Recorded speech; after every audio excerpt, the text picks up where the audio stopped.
for the word. Thank you, Papa Lai, for the word yesterday. Thank you so much, Bishop Kegohi, for the word. Asante Askofu Okwake, asante Askofu Lai, asante Askofu Kegoi kwa ajili ya neno. Let's appreciate this amazing worship team. Thank you so much. Tuweze kuwafurahia kundi hili la wakiagano. Dr. Ralph Dati. Daktari Ralph aliongea kwa njia ya ajabu mno jana. Spoken said, like Caleb, we have a different spirit.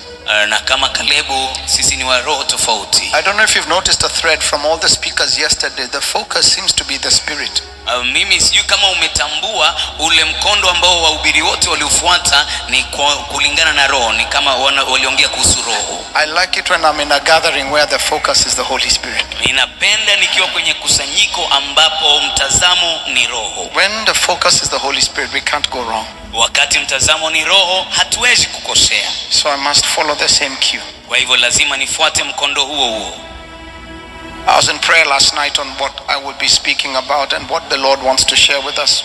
Nilikuwa kwa maombi kwa yale ambayo Bwana angelinipenda niweze kuhudumu kwetu sisi. Thank you, Minister Boaz. It's good to see you again, son. Asante mhudumu Boaz, ni vizuri kukuona tena mwanangu. Let's start with 2 Corinthians chapter 4 verse 7.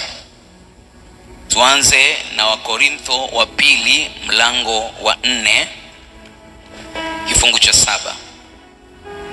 Word of God says, but we have this treasure. Neno la Mungu lasema, lakini tuna hazina hii. We have this treasure in earthen vessels. Lakini tuna hazina hii katika vyombo vya udongo. That the excellence of power may be of God and not of us. Ili adhama kuu ya uwezo iwe ya Mungu wala si kutoka kwetu. No, just stay on verse 7. Tukae hapo tu kwa kifungu cha 7. That the excellence of the power may be of God and not of us. Ili adhama kuu ya uwezo iwe ya Mungu wala si kutoka kwetu. Let me also draw some inspiration from the book of 1 Corinthians chapter 4.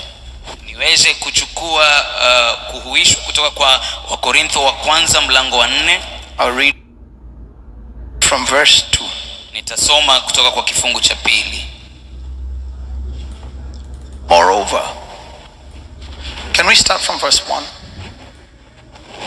Let a man so consider us as servants of Christ and stewards of the mysteries of God. Kwanza, mtu na atuhesabu hivi kuwa tu watumishi wa Kristo na mawakili wa siri za Mungu.